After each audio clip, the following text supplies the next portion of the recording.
Selamat pagi, Namo Buddhaya. Baik, pada pagi kesempatan hari ini kita berjumpa kembali dalam pembelajaran pendidikan agama Buddha dan kita akan membahas mengenai materi hukum karma. Tentu saja anak-anak semua sudah membaca materi mengenai hukum karma. Selanjutnya,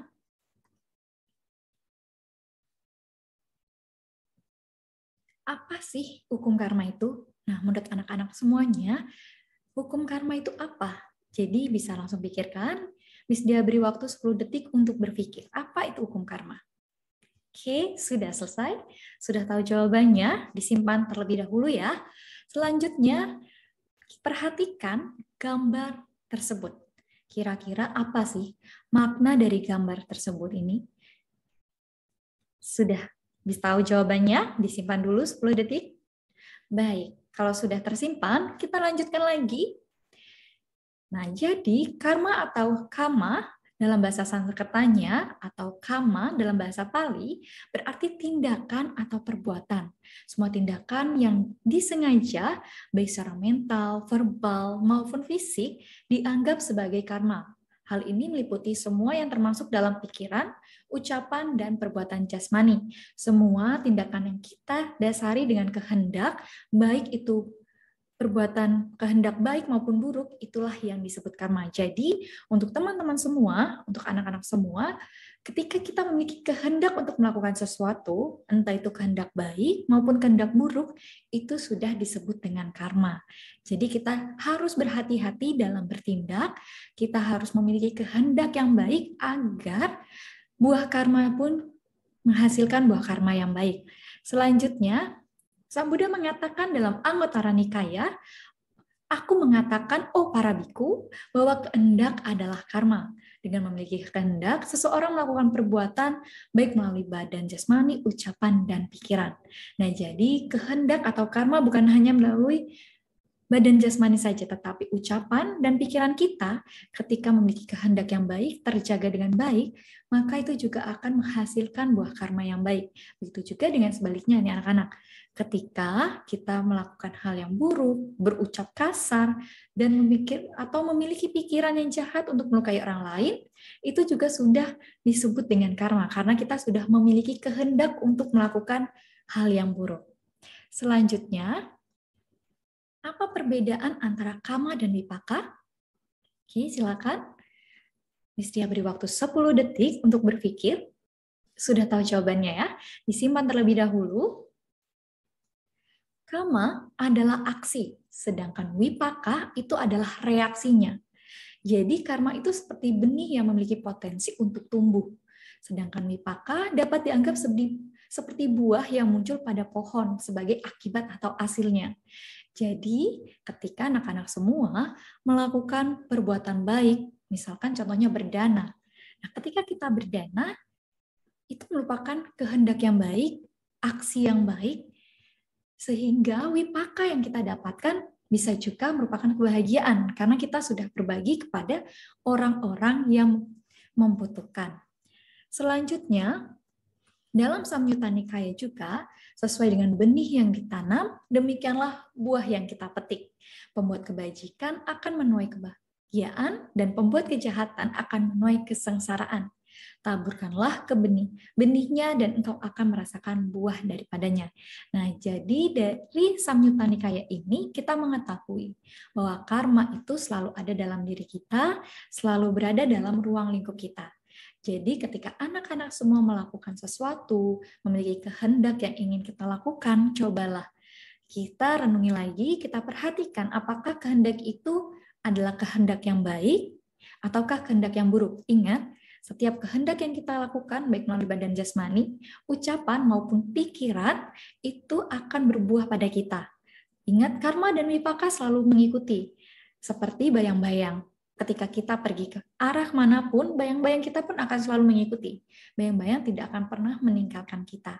Begitu juga dengan karma. Ketika kita melakukan hal yang baik, maka benih atau buah kebajikan pun akan mengikutinya. Ketika karma buruk yang kita lakukan, maka buahnya pun akan buruk.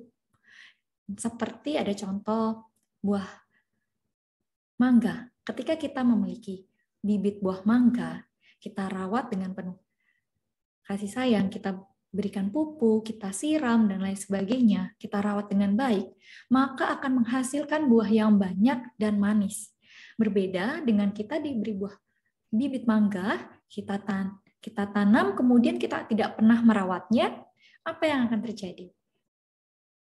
Buah mangga itu tidak akan pernah tumbuh dengan baik, bahkan bisa juga pohon itu akan mati. Begitu juga dengan kita, ketika kita melakukan hal yang baik, kita pupuk dan kita kembangkan terus-menerus perbuatan baik itu, maka hasilnya akan berbuah juga dengan hal yang baik dalam kehidupan kita. Apa penyebab dari karma? Yang pertama adalah ketidaktahuan atau awija, di mana ketika awija ini tidak memiliki segala sesuatu sebagaimana adanya adalah penyebab dari karma. Nah, dalam hukum sebab akibat atau hukum karma yang saling bergantungan, kita sebut dengan paticca samuppada. Di sini Buddha mengatakan dari ketidaktahuan timbullah bentuk-bentuk karma atau awija paccaya sangkara. Nah, jadi penyebab karma itu adalah karenanya ketidaktahuan awija atau awija ya. Nah, dengan ini, dengan penyebabnya karma atau penyebabnya awija, maka menyebabkanlah karma. Dari hukum sebab akibat yang saling bergantungan atau paticca samuppada ini banyak sekali, ada 12 mata rantai mengenai paticca samuppada yang saling berkaitan. Jadi nanti anak-anak bisa mempelajari lebih dalam lagi apa itu paticca samuppada. Nah, coba perhatikan gambar ini. Ini merupakan gambar yang berada dalam paticca samuppada yang berada paling dalam.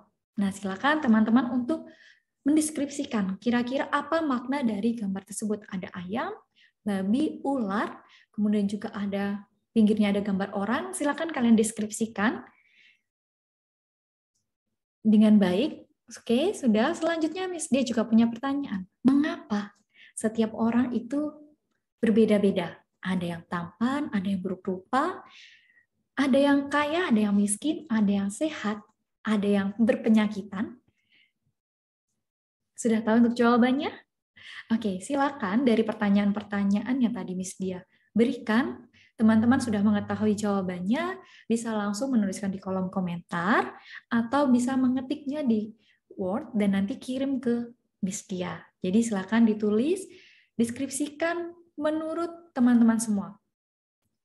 Kita mengeluarkan critical thinking kita atau berpikir kreatif. Kira-kira dari gambar tersebut apa maknanya? Dan mengapa setiap orang itu berbeda-beda.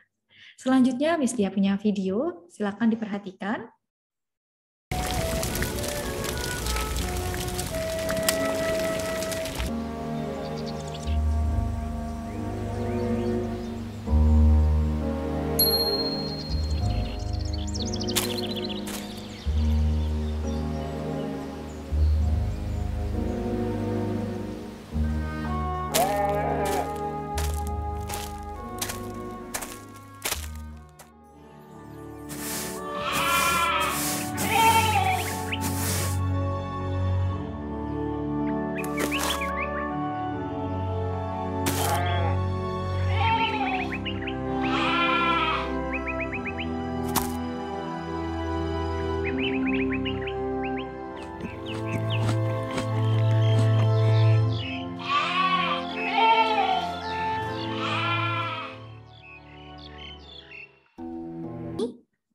Tadi kita sudah melihat videonya mengenai hukum karma. Jadi silakan teman-teman juga ambil, atau anak-anak ambil hikmahnya, kita ambil makna dari video itu apa. Silakan ditulis juga di kolom komentar maupun bisa diketik di Word. Oke, nanti kalau sudah selesai bisa konfirmasi, dan ini wajib untuk kalian ketik baik melalui Word maupun di kolom komentar. Nanti ini juga merupakan sebagian dari penilaian.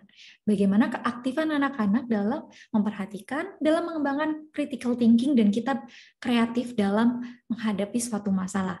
Jadi tadi ada 3. Yang pertama tadi ada mengenai gambar, makna dari gambar, kemudian mengapa setiap orang berbeda-beda, dan makna dari video tersebut.